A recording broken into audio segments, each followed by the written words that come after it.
హల్లెలూయా హల్లెలూయా. దేవుని నామానికి స్తోత్రాలు. ఈ యొక్క మరి ఆగస్టు 15వ తారీఖున ప్రభు సన్నిధికి కూడి వచ్చిన మీ అందరికీ, లైవ్ లో వీక్షిస్తున్న వారికి నిండు నా హృదయపూర్వకమైనటువంటి వందనాలు. మనలను ఆగస్టు 15వ తారీఖు ఇండిపెండెన్స్ డే రోజుకు నడిపించిన దేవునికి స్తోత్రాలు. హల్లెలూయా. ఈ సందర్భముగా మనము ఆగస్టు 15వ తారీఖున కొన్నిసార్లు యవనస్తుల గురించి చెప్తాను, కొన్నిసార్లు స్వాతంత్రం గురించి చెప్తాను, కొన్నిసార్లు దేశ క్షేమము కొరకు చెప్తాను.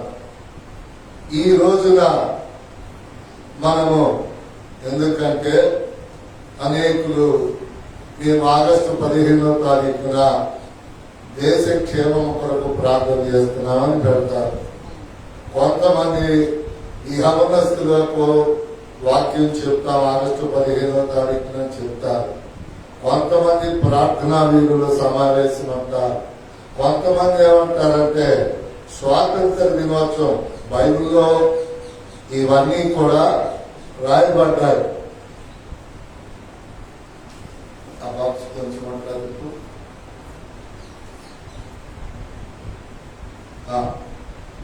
అయితే బైబిల్లో ఇవన్నీ చెప్పాలి, రాయబడ్డాయి. ఏమి రాయబడ్డాయి? ఆగస్టు 15 గురించి రాయబడింది, దేశ క్షేమం కొరకు రాయబడింది, యవనస్తుల గురించి కూడా రాయబడింది. అయితే మనము ప్రతి సంవత్సరము స్వాతంత్ర్యం గురించో లేకపోతే యవనస్తుల గురించో మనం తెలుసుకుంటున్నాం. ఈ సంవత్సరం ప్రత్యేకంగా ఈ భారతదేశంలో ఉంటున్నాం కనుక, ఎక్కడ ఉంటాం మనం? మన దేశం పేరేమిటి?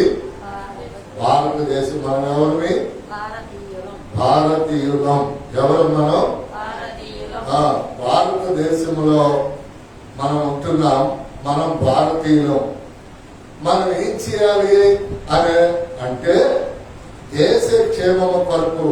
ఈరోజు దేవుని వర్తమానం ఏమిటంటే దేశము క్షేమము కోసం ప్రార్థనలు, దేశ క్షేమము కోసం ప్రార్థనలు, దేశ క్షేమము కొరకు ప్రార్థన చేయాలి. ఏమండి, ప్రార్థన చేయకపోతే దేశ క్షేమంగా ఉండదా అంటే ఉండదు అని బైబిల్ సెలవిస్తాము. ఏమండి, మరి ప్రార్థనా పనులు లేనప్పుడు మరి దేశం క్షేమంగా లేదా అంటే ప్రార్థనా పనులు లేకుండా ఎక్కడ ఉన్నారు? అసలు లోకం కోసం ప్రార్థన చేసే దేవుడు భూమి ఆకాశం నిరాకారముగా ఉన్నప్పుడే ఆయన ప్రార్థన చేయటం ప్రారంభించాడు. హల్లెలూయా చెప్పండి. అందుకనే దేవుని యొక్క చిత్తాన్ని బట్టి, దేవుని యొక్క సంకల్పాన్ని బట్టి దేశ క్షేమము కొరకు మనం ప్రార్థన చేస్తూ ఉన్నామా? ఒక్కసారి మనము లేవియా కాండము 26వ అధ్యాయము 6వ వాక్యాన్ని జాగ్రత్తగా చదువుకున్నాం. మనం 26:6 ఆ దేశములో నేను మీకు క్షేమము కలుగజేసెదను. చూడండి, దేవుడు ఏమంటున్నాడు? ఆ దేశములో, ఏ దేశములోనైతే నువ్వు ఉంటున్నావో ఆ దేశానికి నువ్వు ప్రార్థన చేస్తే నేను క్షేమాన్ని కలుగు చేస్తా. అయ్యా, దేవుడు కలుగు చేసే క్షేమం ఎలా ఉండిందంటే కింద చదవండి, అందరూ వింటారు. మీరు పండుకొనినప్పుడు ఎవడనో మిమ్మల్ని భయపెట్టడు. ఆ దేశములో దుష్ట మృగములు లేకుండా చేసేదను. మీ దేశములో దేశంలోనికి ఖడ్గము రాదు. మీరు మీ శత్రువులను తరిమెదరు. మీరు మీ శత్రువులను తరిమెదరు. వారు మీ ఎదుట ఖడ్గం చేత పడెదరు. వారు మీ ఎదుట ఖడ్గము చేత పడెదరు. మీలో 5గురు ఆ 100 మందిని తరుముదురు. ఆ 100 మంది 10,000 మందిని తరుముదురు. ఆ మీ శత్రువులు మీ ఎదుట ఖడ్గం చేత కూలుదురు. ఆ ఎలయనగా ఎలాగనగా నేను మిమ్మల్ని కటాక్షించి ఆ మీకు సంతానం ఇచ్చి ఆ మిమ్మల్ని విస్తరింపజేసి ఆ మీతో నేను చేసిన నిబంధనను స్థాపించెదను. హల్లెలూయా. చూసారా ప్రియులారా, దేవుడు అంటున్నాడు ఏ దేశములో మిమ్మల్ని ఉంచాలో అక్కడ ఉంచారు. ఏ దేశములో మీరు ఉన్నారు అక్కడ అంటున్నాడు ఆ దేశములో నేను మీకు క్షేమమును కలుగు చేస్తాను. ఏ దేశములైతే దేవుని పిల్లలు ఉన్నారో ఆ దేశానికి ఏం కలుగు చేస్తాడంట? క్షేమము. క్షేమము. క్షేమము గుర్తుపెట్టుకోవాలి. మా భారతదేశాన్ని రక్షించయ్యా, మా ఆంధ్ర రాష్ట్రాన్ని రక్షించయ్యా, మా గుంటూరు జిల్లాని రక్షించయ్యా, మా మంగళగిరి మండలాన్ని రక్షించయ్యా, మా శిబిరాన్ని రక్షించయ్యా. వ్యక్తిగత ప్రార్థనలో ప్రియులారా, ఎందుకంటే ఇవన్నీ ఎక్కడ ఉన్నాయి? ఎక్కడున్నాయి? భారతదేశంలోనే ఉన్నాయి. భారతదేశంలో నివసించే మనం దేశ క్షేమం కొరకు మనం ప్రార్థన చేయాలి. అప్పుడు మనం ప్రార్థన చేస్తా ఉంటే దేవుడు వాగ్దానం చేస్తున్నాడు, మీరు ఏ దేశంలో నేను మీకు క్షేమము కలుగు చేసేదనో ఆ క్షేమం ఎలా ఉండిద్దో తెలుసా? ఎలా ఉండిద్దంట? చాలా మందికి పట్టుకున్నప్పుడు కలవడం, దిగులు, వేదన, బాధ, భయం. కానీ మనము దేశం కొరకు ప్రార్థన చేస్తే దేవుడు క్షేమాన్ని మనకి ఇస్తే దేశ నివాసముకు ఆయన అంటున్నాడు, మీరు పండుకొనినప్పుడు ఎవడు మిమ్మల్ని భయపెట్టడు. చాలా మందికి భయం, దొంగోడు వస్తాడని భయం. చాలా మందికి భయం, శత్రువు వస్తాడని భయం. చాలా మందికి అల్లుడు దంతాడని భయం. చాలా మందికి కొడుకులు దంతాడని రాత్రులు భయం, భయం, భయం. కానీ ఆ భయము మీకు ఉండదు అంటున్నాడు దేవుడు ఈ ఆగస్టు 15వ తారీఖున. ఇంకా ఏమంటున్నాడు? మీరు మీ శత్రువులను తరిమెదరు. ఆ దేశములో దుష్ట మృగములు లేకుండా చేసేదను. అంటే దుష్టుడంటే, దుష్ట మృగం అంటే మానవుడు ఎక్కువగా తప్పులు చేసినప్పుడు అతనికి ఏం పేరు పెడుతున్నారు? దుష్టుడు. దుష్టుడు. మృగం. నువ్వు మనిషివి కాదు, నువ్వు మృగానివి, జంతువువి. అందుకని జంతువులు లేకుండా, మృగాలు లేకుండా పాపాలు మానవ నైజం చేస్తారు. విపరీతమైన పాపాలు ఉన్నాయే, ఆ పాపాలు చేసే వాళ్ళకి దుష్టుడని, జంతువులని. అలాంటి వారు మనతో లేకుండా దేవునికి స్తోత్రం, దేవుడు చేస్తాడంట. ఇంకేమంటున్నాడు? మీ దేశంలోనికి ఖడ్గము రాదు. మన మీద శత్రువుకి అధికారం పొరపాటునైనా ఇవ్వడంట. ఇంకేమంటున్నాడు? మీరు మీ శత్రువులను తరిమెదరు, వారు మీ ఎదుట ఖడ్గము చేత పడెదరు. మీరు 5గురు 100 మందిని తరుముదురు, 100 మందిని 10,000 మందిని మీరు తరుగుతారు. ఇంకా ఏమంటున్నాడు? మీ శత్రువులు మీ ఎదుట ఖడ్గము చేత. చూసారా? ఈ రోజున శత్రువు గురించి, ఖడ్గము గురించి, దుష్టుడు గురించి దేవుడు మనకి ఈ యొక్క ఆగస్టు 15వ తారీఖున ఇచ్చిన క్షేమాన్ని బట్టి మనం ఎంతైనా కృతజ్ఞతలు ఎవరి పేరట? ఎందుకంటే క్రీస్తు పేరట. ఎవరి పేరటండి? క్రీస్తు పేరట.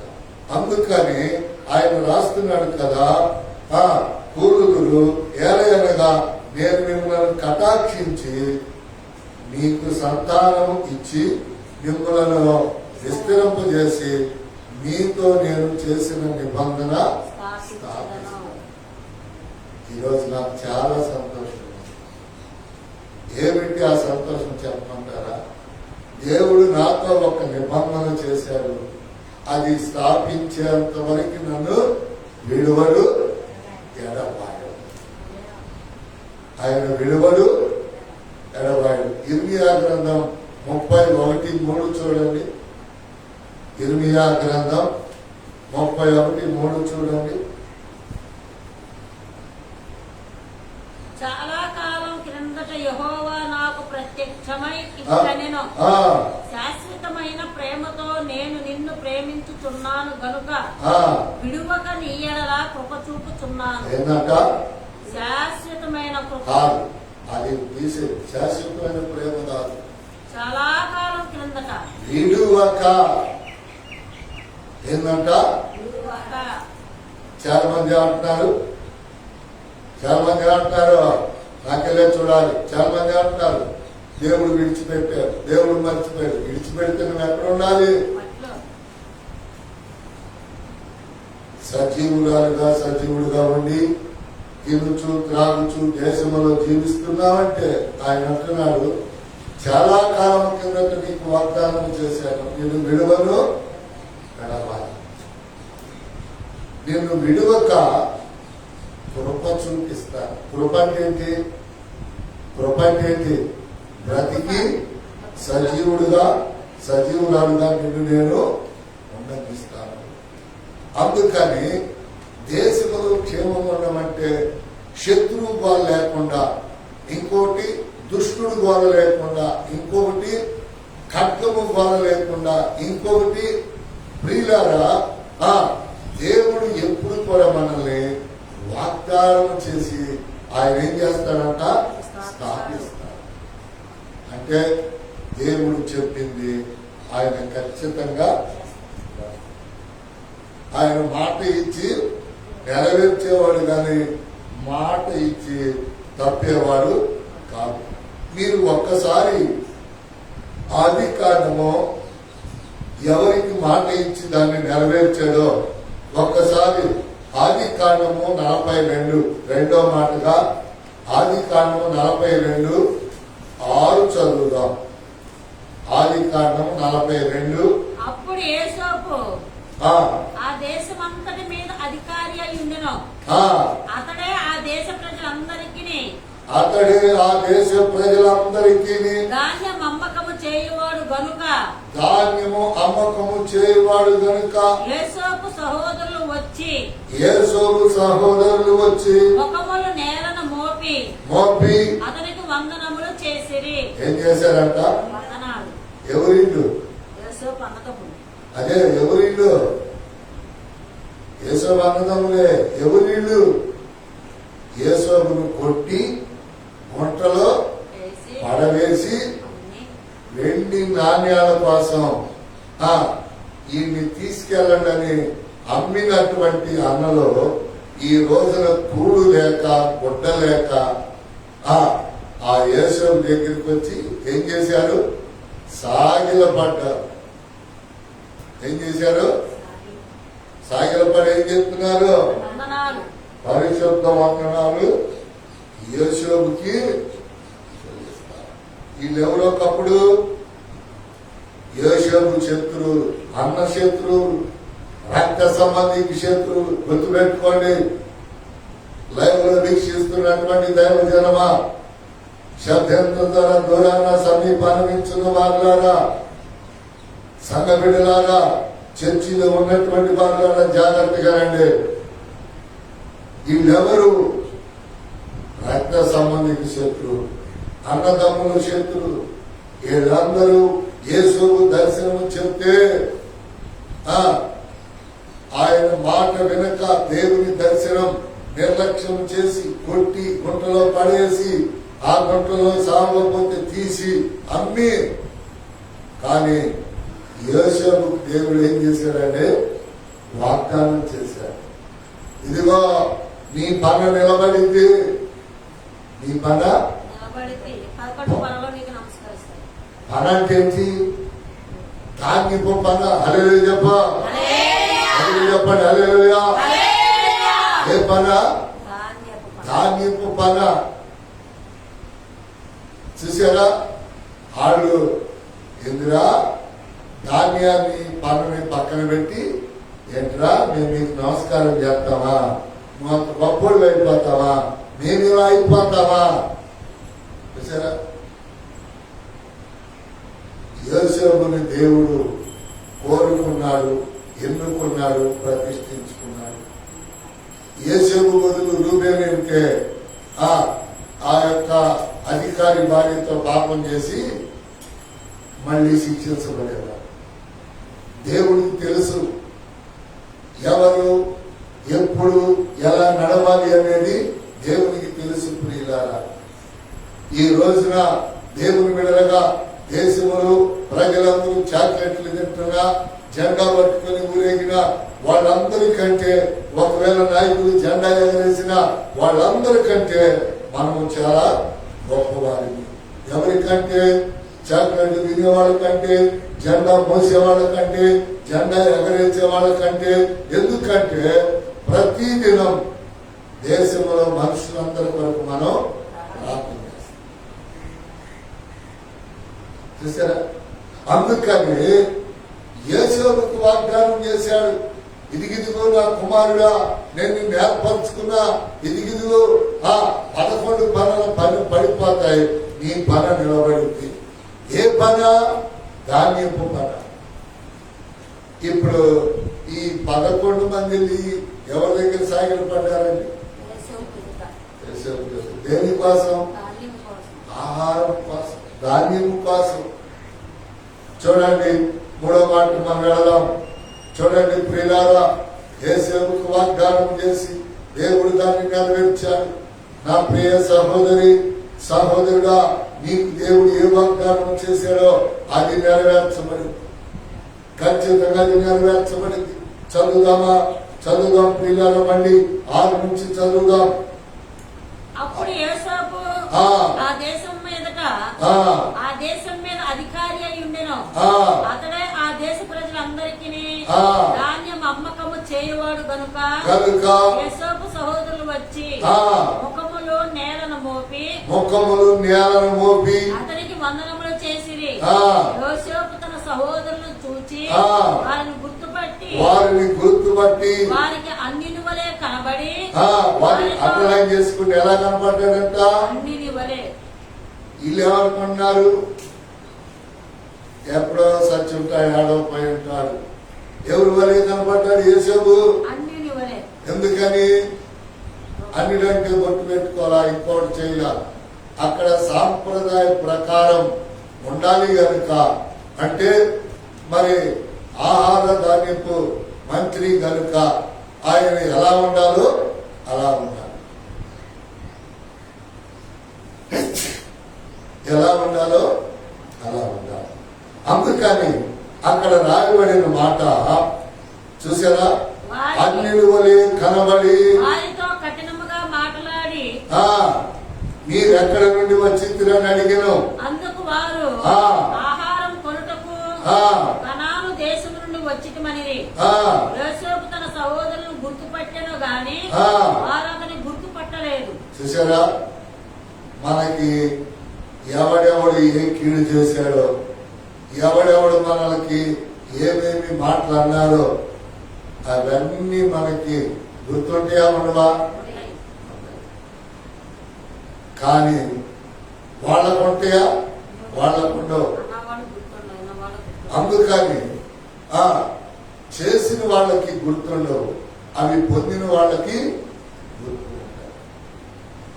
క్షమించే పాపాలు, క్షమించరాని పాపాలు.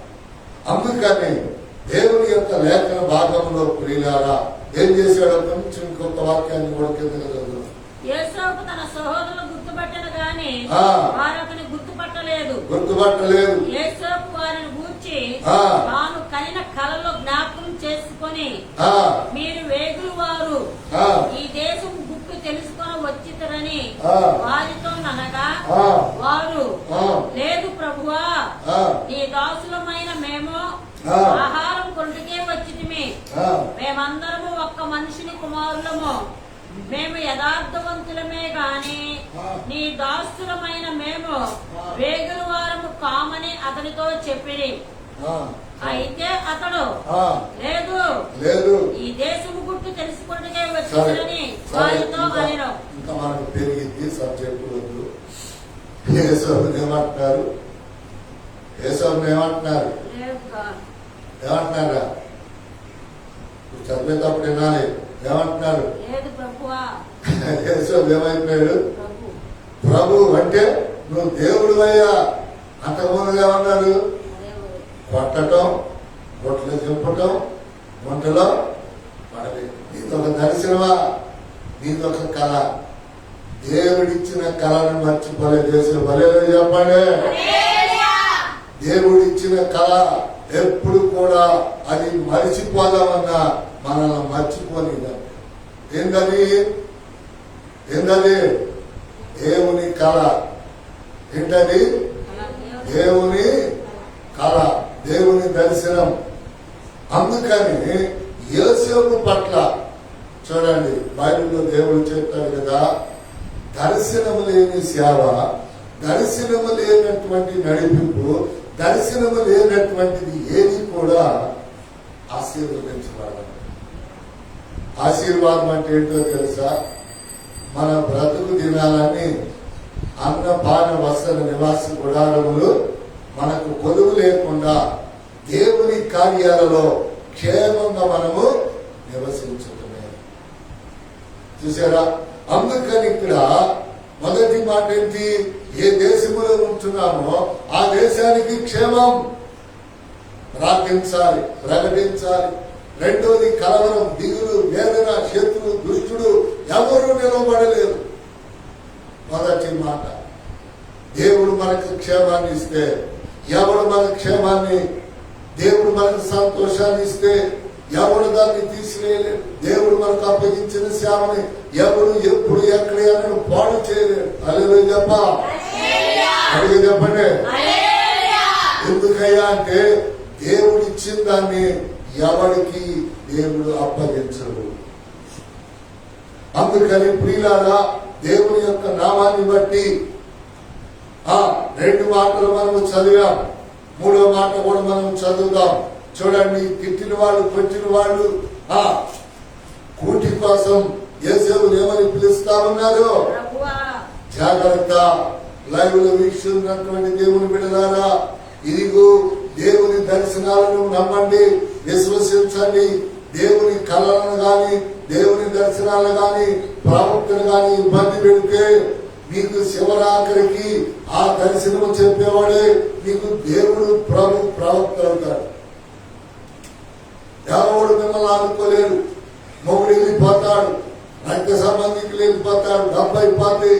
దర్శనాలని నీవు కొనసాగేటట్లుగా.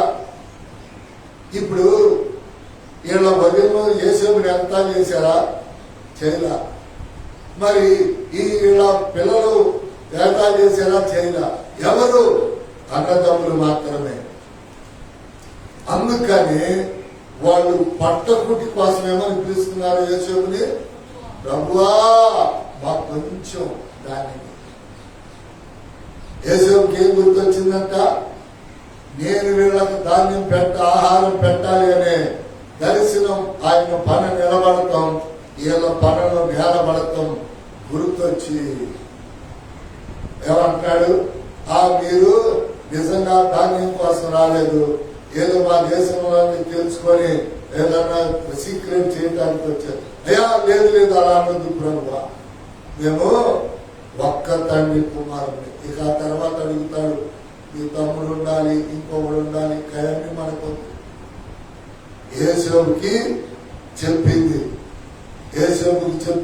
మనం చదివాం. లేవియా కాండంలో వాగ్దానం చేసింది రూపించి స్థాపించే వరకు దేవుడు విడువక కృప చూపిస్తాడు. ఇర్మియా గ్రంథం చదివేగా 31:3 విడువక ఏమన్నాడు అక్కడ? చాలా కాలం కిందట నేను నీతో మాట్లాడాను. నలుగురు చెప్పాలి. చాలా కాలం కిందట నేను నీతో మాట్లాడాను. అందుకే నీకే కష్టం వచ్చినా ఏ నష్టం వచ్చినా నేను నీకు తోడయుండి నిన్ను సరిపోనీక చెప్పింది నెరవేరు వరకు నేను నీతో నడిచా. హల్లెలూయా. విడువక కృప చూపిస్తూ, విడువక కృప చూపిస్తూ, విడువక కృప చూపిస్తూ. ఎంత మంచి దేవుడు అండి! ఈ ఆగస్టు 15 రోజున మన దేవుడు ఎంత మంచి దేవుడు. ఒక్కసారి ఈ ఆగస్టు 15 నుంచి పోయిన సంవత్సరం ఆగస్టు 15 చూస్తే దైవజనులు చనిపోయారు, విశ్వాసులు చనిపోయారు, ధనవంతులు బలవంతులు ఇంకా యాక్టర్లు డాక్టర్లు అందరూ వెళ్ళిపోయారు. పోయిన ఆగస్టు 15 రోజుల నుండి ఈ ఆగస్టు 15 రోజులకి ఎందుకు మనం సజీవులున్నాం తెలుసా? ఎందుకున్నాం? నాకెళ్ళినే చూడు. ఎందుకున్నాం?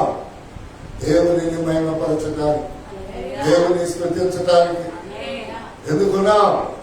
దేవుని గడికి చెప్పడే దేవుని మహిమపరచడానికి. ఆయనను మహిమపరుస్తూ ఉంటే ఆయన కృప మన ఎడల విడువక చూపిస్తారు. అందుకని దేవుని యొక్క నామము పేరిట చాలా కాలము కిందట, ఎప్పుడంటే చాలా కాలము కిందట 18-20 సంవత్సరాల క్రితం యేసుతో మాట్లాడారు. ఎవరు? దేవుడు. ఎప్పుడు నెరవేర్చాడు? నీకు ఇప్పుడే కావాలి, అలా ఇప్పుడే కావాలి, ఇప్పుడు చెప్తే ఇప్పుడే నీకు పెళ్లి అయిపోవాలి, ఇప్పుడే పిల్లలు కొట్టాలి. బతుకుతారా? పిల్లలు కొట్టగానే పెళ్లి అయిపోవాలి. పనికి వచ్చిందా సంసారానికి? పెళ్లి అవగానే పిల్లలు కొట్టాలి. బతుకుతాడా? ప్రతి దానికి కాలం, పీరియడ్ ఆఫ్ టైం. ఏంటి పీరియడ్ ఆఫ్ టైం అంటే? కాలము సమయం దేవుని చేతిలో. నీకెప్పుడు పిల్లలు కొట్టాలో, నీకెప్పుడు దేవుని చెప్పింది నెరవేర్చబడాలో అప్పటి వరకు నువ్వే బాబో. కానీ అనుకుంటుంది బతుకుతానా అది ఇదని ఎన్నో విధాలుగా అనాలోచనలు. ఎందుకో తెలుసా? దేవుని వాగ్దానం మీద నమ్మకం లేనటువంటి వారు. ఒకసారి రాజుల మొదటి గ్రంథం 4:21 తీయండి. సొలొమోను చరిత్ర కొద్దిగా చూసి ఇంకా 2-3 మాటలు ధ్యానం చేద్దాం. రాజుల మొదటి గ్రంథం 4:21. 4:21. నది యూఫ్రటీస్ మొదలుకొని ఐగుప్తు సరిహద్దుల వరకు ఈ మధ్యనున్న రాజ్యములన్నిటి మీదను ఫిలిస్తీన్ల దేశం అంతటి మీదను సొలొమోను ప్రభుత్వము చేసెను. ఆ జనులు పన్ను చెల్లించుచు సొలొమోనుకు బ్రతికే దినములన్నీ అతనికి సేవ చేయుచూ వచ్చిరి. చెప్పండి. వింటారు. నది యూఫ్రటీస్ మొదలుకొని ఐగుప్తు సరిహద్దుల వరకు ఈ మధ్యనున్న రాజ్యములన్నిటి మీదను ఫిలిస్తీన్ల దేశం అంతటి మీదను సొలొమోను ప్రభుత్వము చేసెను. ఆ జనులు పన్ను చెల్లించుచు సొలొమోను బ్రతికిన దినములన్నీ అతనికి సేవ చేయుచూ వచ్చిరి. ఒక్కొక్క దినమునకు సొలొమోను భోజనపు సామాగ్రి ఎంత అనగా 600 తూముల సన్నపు గోధుమ పిండి, 1200 తూముల మొతక పిండి, క్రొవ్విన ఎడ్ల 10, విడి ఎడ్లు 20, 100 గొర్రెలను ఇవియు గాక ఎర్ర దుప్పులు జింకలు క్రొవ్విన బాతులను తేబడెను. యూఫ్రటీస్ నది యువతల తిప్సహు మొదలుకొని గాజా వరకును నది యువతలనున్న రాజులందరి మీదను అతనికి అధికారం ఉండెను. అతని కాలమున నలు దిక్కుల నెమ్మది కలిగి ఉండెను. చూసారా? దేవుని యందు భయభక్తులు కలిగిన రాజు పరిపాలిస్తే అన్ని అప్పగిస్తాడు. అన్ని దేశాలపై ఇతడు వాళ్ళందరూ కూడా సొలొమోనుకి ఏం చేస్తూ వచ్చారు? పరిచర్య, సేవ చేస్తా వచ్చారు. సేవ అంటే ఏంటి? పరిచర్య. రాసుకోండి, సేవ అంటే పరిచర్య. మీరు చేసేదేంట్రా? పరిచర్య. నువ్వు చేసేదేంటి? పరిచర్య. నేను చేసేదేంటి? వాక్య పరిచర్య. మనందరం దేవునికి పరిచారికులు. గట్టిగా చెప్పండి. దేవుని పరిచారికులు మనమంతా. పాటలు పాడినా, ప్రార్థన చేసినా, ఊడ్చినా, తుడిచినా, ఏమి చేసినా ఎక్కువ తక్కువ లేదు, కానీ మనందరం దేవుని పరిచారికులమే. అందుకని వాళ్ళందరూ సొలొమోనుకి అలా చేస్తా వచ్చారు. అన్ని దేశాల పైన నాకెలా చూడాలి, మరి మాకేమిచ్చాడయ్యా? అన్ని కుటుంబాల పైన, అన్ని గ్రామాల పైన, అన్ని పట్టణాల పైన, అన్ని సంఘాల పైన నీకు అధికారం నీకుతా ఉన్నాడు. హల్లెలూయా చెప్పు. వీళ్ళారా, ఇప్పుడు దేవుడు నాకు అనేక సంఘాలపై, అనేక గ్రామాల్లో, పట్టణాల్లో, ఇన్సూరెన్స్గా అనేక మంది సేవకుల మీద, అనేక గ్రామాల్లో, పట్టణాల్లో, రాష్ట్రాల్లో ఆయన అధికారులు ఇస్తే ఉద్యోగస్తులు, వ్యాపారవేత్తలు, చేతి పని వారు, డ్రైవర్లు, ఎదవరాళ్ళు, పిల్లలు, వీళ్ళందరూ కూడా నాకు సహకారులుగా సేవ చేస్తా ఉన్నారు. వీళ్ళందరూ చేస్తేనే నేను ఈ సేవ చేస్తాను. అర్థమైందా? మీ అందరూ చేస్తేనే. ప్రియులారా, లైవ్ లో చూసేవాళ్ళు చాలా మంది ఫోన్ పే చేస్తున్నారు.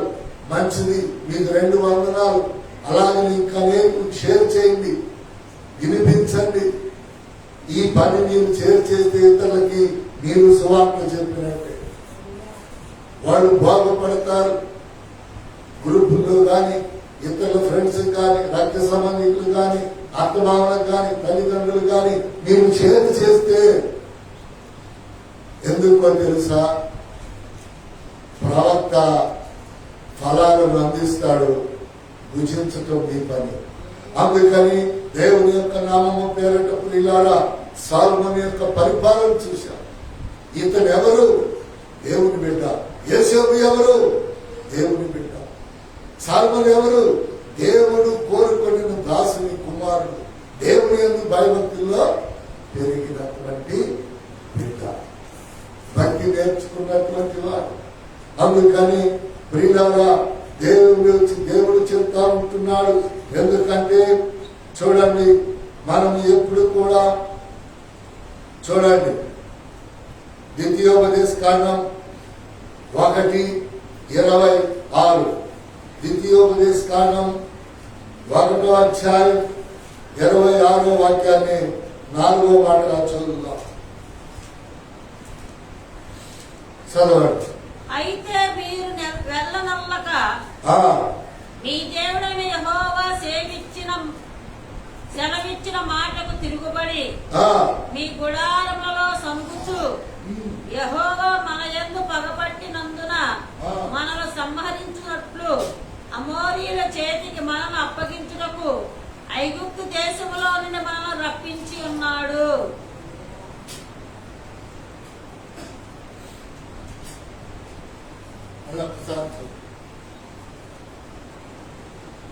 అయితే మీరు వెళ్ళనల్లక మీ దేవుడైన యెహోవా సెలవిచ్చిన మాటకు తిరుగుబడి మీ గుడారములలో సనుగుచు యెహోవా మన యందు పగబట్టినందున మనలను సంహరించునట్లు అమోరీయుల చేతికి మనలను అప్పగించుటకు ఐగుప్తు దేశములో నుండి మనలను రప్పించి ఉన్నాడు.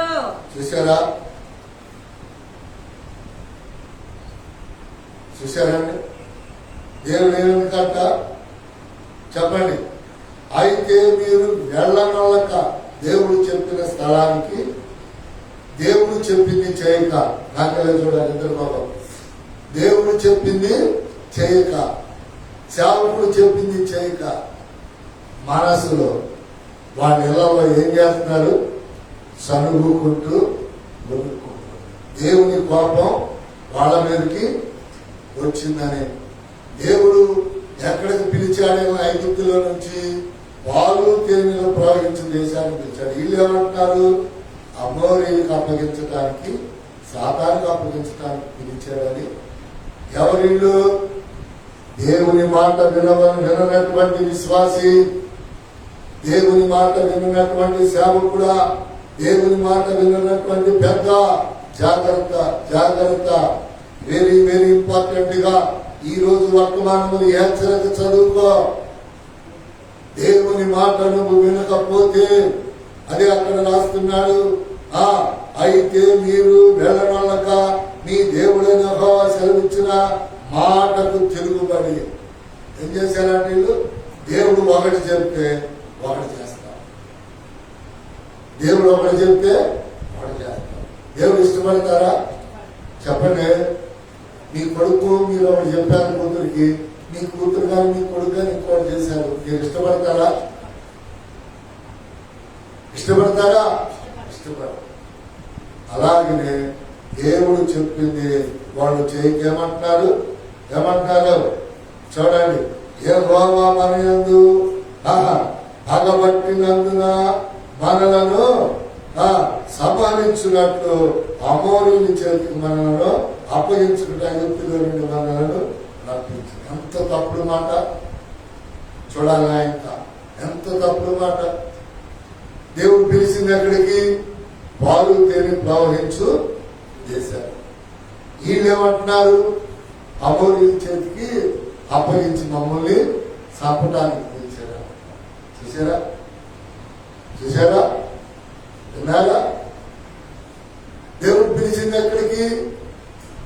పాలు తేనెలు ప్రవహించు దేశంలో నివాసం చేయటానికి. పాలు అంటే ఏంటి? పాలు కంటే బలమైన మరి ఒకటి లేవు, తేనె కంటే రుచి అనేది ఇంకొకటి లేవు. ఆ రెండు ఉన్న దేశానికి, ఆ బలములు రుచి ఉన్న దేశానికి రమ్మంటే వీళ్ళేమంటున్నారు? మీరు ఎప్పుడైనా విన్నారా? పాలు తాగి రోగం వచ్చిన వాళ్ళు ఉన్నారా? తేనె తాగి షుగర్ వచ్చిన వాళ్ళు ఉన్నారా? అందుకని చూడండి, ఆయన అంటున్నాడు కదా, ఇక మిమ్మల్ని నేను పిలుచుకున్నా. 2వ గ్రంథం 7:14. ఈ వర్తమానం వేరేటప్పుడు మీకు చెప్పుకుంటా. ఎక్కడ? 2వ గ్రంథం 7:14 చూడండి. అక్కడ ఏమిటయ్యా అంటే, మిమ్మల్ని పిలిచా, మీకు తగ్గింపు ఉండాలి. చూడండి, బాప్తిసంలో మనం ఏం పేరు పెట్టుకున్నాం? నూతన పేరు. ఏమిటది? బాప్తిసం పేరు. చదువు. నా పేరు పెట్టబడిన నా జనులు తమ్ము తాము తగ్గించుకొని ప్రార్థన చేసి ఏం చేయాలంట? ప్రార్థన చేసి. ఎవరు? తగ్గించుకున్న వాళ్ళు. దేవుని మాట విని బాప్తిసం పొంది పేరు పెట్టుకున్నవాడు. ఏమని? పరిశుద్ధ బైబిల్ పేరు. ఎవరి పేరు? ఎందుకు? ప్రార్థన చేయటానికి. హల్లెలూయా. అందరు నాకెళ్ళి చూడడం మంచి మాట చెప్తా. దేవుడు మనం మారిన తర్వాత ఆయన మనతో మాట్లాడుతున్నాడు, కనబడుతున్నాడు, వినిపిస్తున్నాడు ఆయన స్వరం. ఎందుకు? నా కుమారుడు ఆయన పిలుస్తాడు. ఎందుకు? ఆయన బిడ్డలుగా మనం మార్చుకోవాలి. ఇప్పుడు మీకు ఇట్లా చెప్తే అర్థం కాదు. ఇప్పుడు పాపాలు చేసేవాళ్ళు దగ్గరికి పాపాలు చేసేవాడు రావాలి. వాడు ఎలా వస్తాడు? చీకట్లో వస్తాడు, దొంగసాటుగా వస్తాడు, అబద్ధమాడుతూ వస్తాడు, మధ్యవర్తులను అడ్డం పెట్టుకొని వస్తాడు. ఎవడు? పాపం చేసి ఆడమనిషి అయినా మగమనిషి అయినా. మరి దేవుడు పాపాన్ని కడిగాడు, పిలిచాడు కనుక ఆయన డైరెక్ట్ గా వచ్చేస్తాడు, మాట్లాడటానికి, స్వరము వినిపించడానికి, కనబడటానికి. ఎలా అవుతున్నాడు ఆయన? డైరెక్ట్ గా వస్తుంది. చూసారా? లోక పాపానికి దేవుని కార్యక్రమాలకి ఎంత తేడా ఉందో చూసారా? మళ్ళీ చదువుతాం. నా పేరు పెట్టబడిన నా జనులు తమను తాము తగ్గించుకొని ప్రార్థన చేసి నన్ను వెదకిని ఎడలా తన చెడు మార్గములను విడిచిని ఎడలా. ప్రార్థన చేసే వాళ్ళు ఏం చేయాలి? చెడుని విడవాలి, దేవుణ్ణి వెంబడించాలి, దేవుణ్ణి వెతకాలి. పాపం చేసేవాళ్ళు ఎప్పుడు బతుకుతుందా, ఈడెప్పుడు ఎటు పోతాడా, అది ఎప్పుడు ఎటు పోయిందా, ఎప్పుడు పోదామా అని పాపము చేసేవాళ్ళ ఆలోచన. దేవుడు ఆలోచన ఏం చెప్తున్నాడు? దేవుడు ఆలోచన ఏంటి? నన్ను వెతకని ఎడలా చెడు తరమును విడిచిని ఎడలా ఆకాశము నుండి నేను వారి ప్రార్థన విని వారి పాపములను క్షమించి వారి దేశమును స్వస్థపరచగలను చెప్పాలి. చెప్పండి, చెప్పండి. మన దేహానికి, పాపము విడిచిన దేహానికి దేవుడు స్వస్థతనిస్తాడు. పాపాన్ని విడిచిపెట్టకపోతే దేశములు, దేశమైన, గ్రామమైన, పట్టణమైన, ఇల్లైన, మనిషి అయినా పాపాన్ని విడవకపోతే స్వస్థత. డబ్బులుంటాయి, ఉద్యోగాలుంటాయి, వ్యాపారాలుంటాయి, అందం ఉంటాయి, లవులు ఉంటారు, కానీ ఏముండదు, ఆరోగ్యం ఉండదు. ఆరోగ్యము చాలా మంది నన్నే ఉంటారా, నువ్వేంటి ఎప్పుడు చూసినా అలాగేనే ఉంటావు.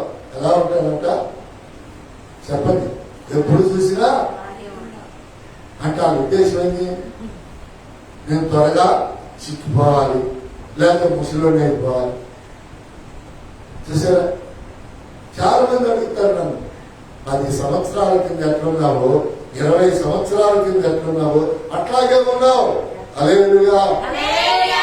నేను బాధ వచ్చినా, వ్యాధి వచ్చినా, రోగం వచ్చినా దేవుణ్ణి అడుగుతాను తప్ప, ఎదుగుతాను తప్ప, అడుగుతాను తప్ప మనుషులు ఎవరిని కూడా నేను ఆశ్రయించను. ఎందుకని? వాగ్దానం చేసిన వాడు తగ్గించుకున్నావా? తగ్గించుకున్నానయ్యా. తగ్గించుకోకపోతే బాప్తిస్మం పొందుతాను. మారు మనసు ఎలా వచ్చి ప్రార్థన చేస్తున్నావా? ప్రార్థన చేసే మనిషికి పశ్చాత్తాపం ఉంటుంది. ఏమంటది? పశ్చాత్తాపం. అందుకని ఎవరు పశ్చాత్తాపడుతున్నాడో వాళ్ళకి దేవుని ప్రజల్ని, దేవుని సంఘాలని అప్పగిస్తాడు. హల్లెలూయా చెప్పండి. అందుకని వారి పాపములను క్షమించి వారి దేశమును చూసారా? మనం నాయకుల కొరకు, మనుషులందరి కొరకు వ్యక్తిగత ప్రార్థనలు చేస్తాం. ముఖ్యమంత్రులు, ప్రధానమంత్రులు, ఎమ్మెల్యేలు, ఎమ్మెల్సీలు, మంత్రులు, అధికారులు, వీళ్ళందరి కొరకు మనం ప్రార్థన చేస్తాం. అందుకని దేవుని యొక్క వాక్యములో ప్రియులారా, దేవుడు మనతో తగ్గించుకోవాలి. ఎప్పుడు ప్రార్థన చేసుకున్నప్పుడు తగ్గించుకుంటాం. ఎప్పుడు తగ్గించుకున్నామో ఆయన మన పాపాలు క్షమిస్తాడు. ఎప్పుడు క్షమించాడో అప్పుడు మనం ఆరోగ్యంగా ఉంటాం. హల్లెలూయా చెప్పండి. నిర్గమాకాండం 3:7 వెనక్కి. నిర్గమాకాండం 3:7 మరియు యెహోవా ఇట్లనెను, నేను ఐగుప్తులోనున్న నా ప్రజల బాధను నిశ్చయముగా చూచితిని. పనులలో తమ్మును కష్టపెట్టు వారిని బట్టి వారు పెట్టిన మొరను వింటిని. వారి దుఃఖములో నాకు తెలిసే ఉన్నవి. కాబట్టి ఐగుప్తీయుల చేతిలో నుండి వారిని విడిపించుటకును ఆ దేశంలో నుండి విశాలమైన మంచి దేశమునకు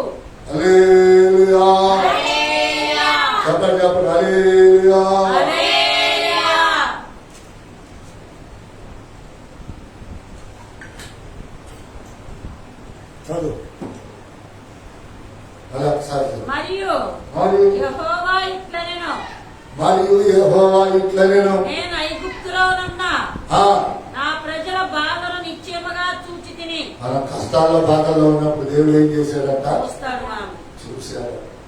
అందుకే ఆఖరు ఆయనకు పేరు పెట్టింది చూచుచున్న దేవుడు అయ్యా. ఆగరంటే ఎవరు? క్రైస్తవురాలా? ఇశ్రాయేలా? ఇశ్రాయేలు జనాంగములో పుట్టి ఎవరితో స్నేహం చేసింది? దేవుడు దాసుడైనటువంటి అబ్రహాముతో సావాసం చేసింది. ఏ అలవాట్లు విడిచిపెట్టింది? ఏ అలవాట్లు? ఇస్మాయిల్ అలవాట్లు విడిచిపెట్టి ఇశ్రాయేలీ అలవాట్లన్నీ గుర్తుపెట్టుకోవాలి. గుర్తుపెట్టుకోవాలి. ఇస్మాయిల్ అలవాటు ఒక్కటి నీలో పరలోక రాజ్యం నీకుండదు. ఒక్కొక్కటి నువ్వు పరలోకం పిలుపు రాకముందరే ఇది నాకు అవసరం లేదు, ఇది నాకు అవసరం లేదని విడిచిపెట్టాలి. ఏది? ఇస్మాయిలీ యొక్క ఆచారం. ఏమి కావాలి? ఇశ్రాయేలీ యొక్క ఆచారం, పద్ధతులు. అందుకని దేవుడు అంటున్నాడు, ఎందుకో తెలుసా? నీ పద్ధతులు నేను ఆదుకున్నాయా? అన్నం గట్ల నీ కష్టాల్లో ఎవరు సహాయం చేయరా? నిన్నెవరు వెంబడించరా? నిన్నెవరు వెంట పెట్టుకుని తీసుకెళ్ళరా? నిన్నెవరు బండి ఎక్కించుకోరా? నిన్నెవరు కూడా ఇది తినమ్మా, ఇది తాగమ్మా అని అన్నయ్య. అందరూ ఇశ్రాయేలీలా పరిచారు. దేవునికి స్తోత్రం. అందుకని నువ్వు బ్రతికినా చనిపోయినా ఈ పరిచర్యతోనే, ఈ ఇశ్రాయేలు పరిచర్యతోనే నువ్వు ఉండాలి. దేవుడిని నువ్వు ముఖాముఖిగా ఆగరు చూసినట్లుగా నువ్వు చూడాలి. హల్లెలూయా. ఆగరు ఒకనొక కొడుకు గొప్ప చేయబడాలంటే దేవుని పట్ల, దేవుని మాటకే లోబడాలి. దేవుడు ఏం చెప్పినా ఎవరి మాట వినకూడదు. ఏమంటున్నాడు చదువు ఒకసారి. మరియు యెహోవా ఇట్లనెను, నేను ఐగుప్తులోనున్న నా ప్రజల బాధను కష్టాన్ని చూసి తిని వనులలో తమ్మును కష్టపెట్టు వారిని బట్టి ఎవడెవడు నిన్ను బాధ పెట్టాడు, ఎవడెవడు నిన్ను కష్టపెట్టాడు, ఎవడెవడు నిందించాడు, ఎవడెవడు అవమానపరిచాడో వాళ్ళన్నీ నేను చూశా. వారు పెట్టిన మొరను వింటిని, వారి దుఃఖములు నాకు తెలిసే ఉన్నవి. వారి దుఃఖములు నాకు తెలిసే ఉన్నవి. కాబట్టి ఐగుప్తీయుల చేతిలో నుండి వారిని విడిపించుటకును ఆ దేశంలో నుండి విశాలమైన మంచి దేశంలో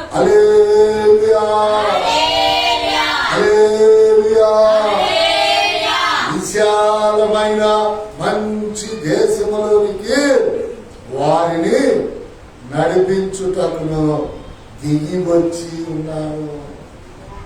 ఏం చేశాడంట? ఆకాశమైన సింహాసనం, భూమైన పాదపీఠం, ఆకాశాన్ని వదిలి భూమికి దిగి వచ్చాను. నిన్ను విశాలమైన మంచి దేశంలోనికి నడిపించడానికి. అది ఏ దేశమయ్యా అంటే పరలోక పట్టణము. హల్లెలూయా. ఈ దేశంలోను పరలోక పట్టణములోను అనేకమైన అధికారాలు మనల్ని పరిపాలించకుండా దేవుని ఆత్మ అధికారము మనల్ని పరిపాలించినట్లుగా ఆ మంచి దేశము చూసారా? ఏ మంచి దేశము? ఆ మంచి దేశము. ఎందుకంటే భాష గారు మంచి దేశం. ఇక్కడ అందరూ ఉంటారు, వ్యభిచారులు, దొంగలు, అబద్ధికులు, మోసగారు. ఆ దేశంలో మారిన వాళ్ళు, ఈ వాక్య ప్రకారం జీవించిన వాళ్ళు అక్కడ ఉంటారు. హల్లెలూయా. అయితే ఇది ఎలా ఉండాలి? నీ ఒక్కదాని వల్ల అవదు. కీర్తన గ్రంథం 133:1 ఐక్యత. చూసారా? చాలా మంది అమలాకులు అనుకుంటున్నారు కదా, నాపై నేను జాగ్రత్త పడుతున్నా, నేను పోతా వాడికి నడకానిక. సహోదరుల ఐక్యత కలిగి నివసించుట, సేవకుడితో, సంఘముతో, దేవుని బిడ్డలతో ఐక్యత కలిగి జీవించాలి. చాలా మందికి ఏమనుకుంటున్నారు, నేను నా కుటుంబం, నేను మందిరానికి వెళ్తా వస్తా, సంఘంతో సమాధానం లేదు, పరిశుద్ధ వందనాలు లేవు. కష్టాలప్పుడు చెప్పండి, రే కష్టాలప్పుడు అట్ట వంగి అక్క వందనాలు అక్క ఒక బోల్ పెడతారని ఫలాలు వేస్తారని అక్క బాగున్నావా అన్ని కాస్త కలిగి వచ్చేసరికి అక్క లేదు అట్టికాయ తొక్క లేదు, అక్క లేదు అట్టికాయ తొక్క లేదు. ఇప్పుడు నేనే అట్టికాయ తొక్కలో ఉన్నా దాన్ని ఇదివరకు ఆ తొక్క నన్ను కనపడేలా, కానీ కాలు పడితే ఏమైంది లోపల అట్టికాయ పెసరు అయిపోయింది. కానీ గుర్తుపెట్టుకొని మనుషుల పట్ల, సంఘం పట్ల, సేవకుడు పట్ల ఎప్పుడు కూడా మీరు కృతజ్ఞత కలిగి ఉండండి. యేసుక్రీస్తు పేరట సంఘము మీకు చేసిన ఉపచారాన్ని బట్టి. మళ్ళీ చదువమా, సహోదరులు ఐక్యత కలిగి నివసించుట ఎంత మేలు, ఎంత మనోహరమో అది తల మీద పోయబడి తల మీద పోయబడి అహరోను గడ్డము మీదుగా కారి అంగీల అంచు వరకు దిగజారిన పరిమళ తైలము వలె నుండును. సియోను కొండల మీదకి దిగివచ్చు, హెర్మోను మంచు వలె నుండును. ఆశీర్వాదమును శాశ్వత జీవమును అచ్చట నుండవలెనని యెహోవా సెలవిచ్చి సెలవిస్తున్నాడు. ప్రియులారా, సహోదరులతో ఐక్యత కలిగి నివసించాలి. నీకై నువ్వు వచ్చి నీకై నువ్వు పోతే శాపం, ఐక్యతలో ఉన్న ఆశీర్వాదం, ఐక్యతలో ఉన్న మేలు. అర్థమైందా? ఆ సహోదరుల ఐక్యత కలిగి నివసించుట ఎంత మేలు, ఎంత మనోహరం. ఇది ఎక్కడికి పోదట. మందిరంలో మనం పొందేది, మందిరంలో మనం అనుభవించేది. చదవండి, అతని తల మీద పోయబడిన అహరోను గడ్డం మీదుగా కారి అతని అంగీల అంచుల వరకు దిగజారిన పరిమళ తైలం వలె. చూడండి, ఇదేమిటి అంగి, ఇదేమిటి అంగి. నోట్లో నుంచి వచ్చే ప్రార్థన తల మీద పోసింది నోట్లోకి, నోట్లో నుంచి గడ్డం మీదకి, గడ్డం మీద పడిన తర్వాత ఎక్కడ పడింది? అంగి మీద దిగజారి అంగి అంచుల వరకు, అంగి అంచుల వరకు. చూడండి, సియోను కొండ మీద దిగి వచ్చు, హెర్మోను మంచు వలె ఉంది. ఆశీర్వాదమును జీవమును అచ్చట ఉండవలెనని యెహోవా సెలవిచ్చి ఉన్నాడు. ఎక్కడ ఐక్యతగా ఉండవో అక్కడ నీకు శాపం. ఎవరితో ఐక్యత? సేవకుడితో ఐక్యత, సేవకులతో ఐక్యత, సంఘ పెద్దలతో ఐక్యత, సంఘముతో ఐక్యత, పరిశుద్ధాత్మతో ఐక్యత, ఐక్యత, ఐక్యత, అభిషేకముతో ఐక్యత. ఈ ఐక్యత లేకపోతే నీకేమన్నదంట? ఆశీర్వాదము. ఎన్ని సంవత్సరాలైన 10,000కి దేవుడు నిన్ను గాయనివ్వడు, శత్రువులకు అప్పగిస్తాడు. ఈ సంపదంతా శత్రువులే పూజిస్తారు. అర్థమైందా? నీ సంపదంతా శత్రువు. ఎవరండి శత్రువు? మా అన్న శత్రువా? మా అక్క శత్రువా? ఏ శత్రువే. నీ క్షేమము కోరని వాళ్ళు, దేవుడి పక్షాలుగా నువ్వు చెప్పిన దేవుని మాట వినని వాళ్ళు నీకు శత్రువులే, నీకు శత్రువులే, నీకు శత్రువులే. హల్లెలూయా. ఇందాకెవరు శత్రువులు? ఏసావుకి అన్నారా? అందుకని దేవుడు పక్షాలుగా చెప్పినప్పుడు, దేవుడి వాక్యం చెప్పినప్పుడు, ప్రార్థన చేసి చెప్పినప్పుడు, సంఘము చెప్పినప్పుడు, శాపకుడు చెప్పినప్పుడు దీని వల్లకు ఉంటున్నావా? శాపం అనుభవిస్తావు. ఇంకా ఐక్యతలోకి రా, సంఘముతో ఐక్యత, కలిసిపో.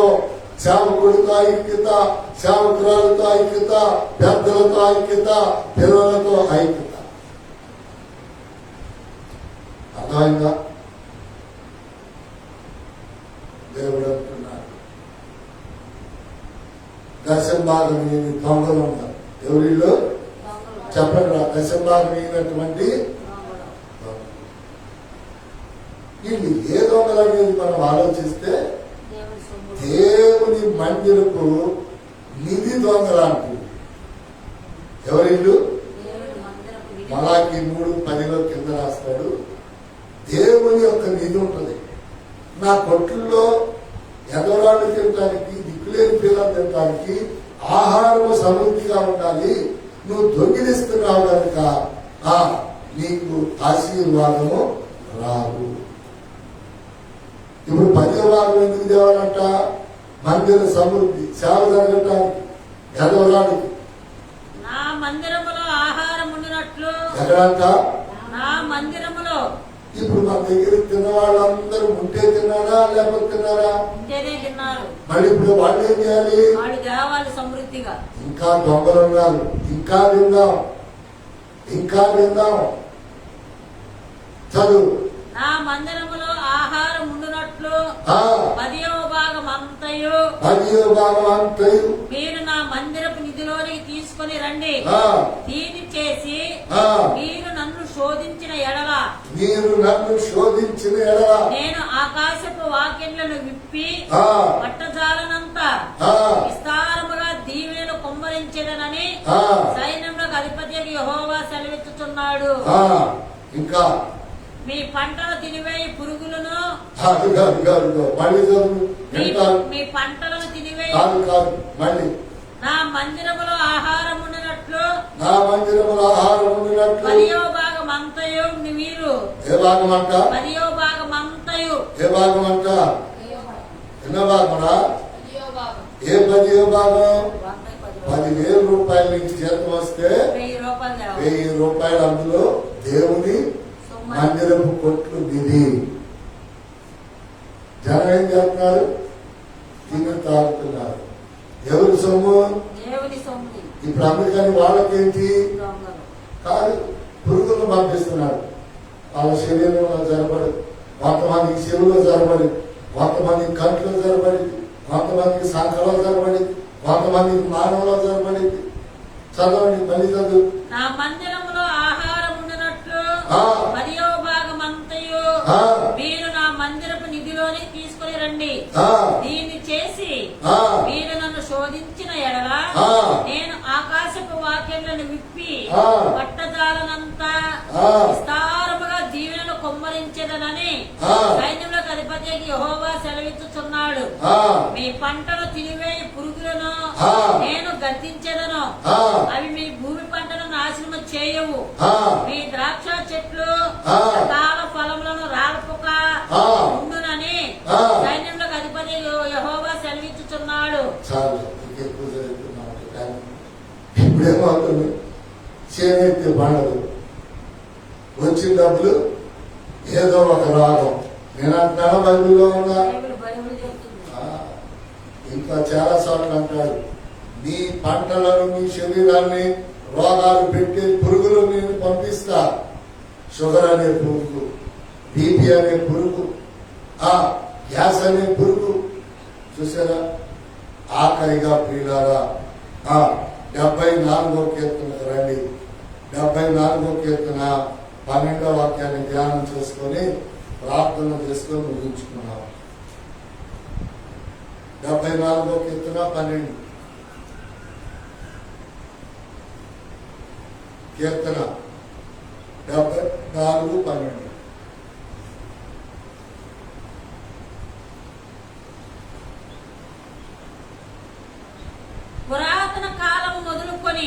పురాతన కాలము మొదలుకొని దేవుడు నా రాజై ఉన్నాడు.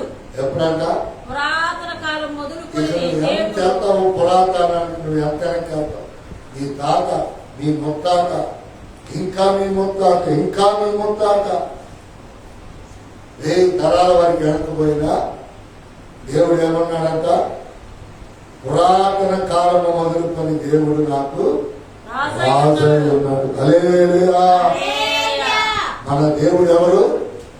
మనల్ని పరిపాలించే రాజు. కింద దేశంలో మహారక్షణ కలుగు చేయవాడు ఆయనే. ఎందుకండి ఈ ఆగస్టు 15 రోజున వాక్యం చెప్పాలి, ప్రార్థన చేయాలంటే ప్రజలను రక్షించువాడు ఆయనే. ఏ రక్షణ? మహారక్షణ. మరొకసారి చదువుమా. 70. పురాతన కాలం మొదలుకొని దేవుడు నా రాజై ఉన్నాడు. దేశములు మహారక్షణ కలుగజేయువాడు ఎవరికంట? ఆయనే. మహారక్షణ. ఏ రక్షణ? మనం పొందింది ఏ రక్షణ? మహారక్షణ. ఏమంటాం? ఆ పిల్ల లేకపోతే నేను పడిపోయేదాన్ని, కలిగిపోయేది. ఆ పిల్ల వచ్చి రక్షించింది, ఆ పిల్లడు వచ్చి రక్షించాడు.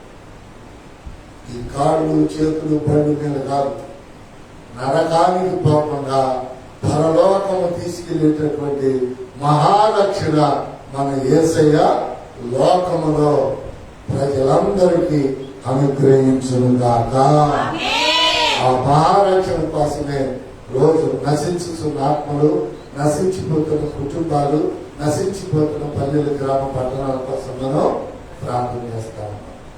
దేవుడు ఈ మాటలు అనేకుల హృదయాల్లో స్థిరపరిచి బలపరిచి ఆయన రాకడకు సిద్ధపరుస్తూ మహారక్షణ అనేకులలో కలుగు చేసి అందరినీ రక్షణ బాగులకు నడిపించును గాక. హల్లెలూయా. అందరికీ వందనాలు. దేవుని స్తోత్రాలు. ప్రార్థన చేస్తున్నాం.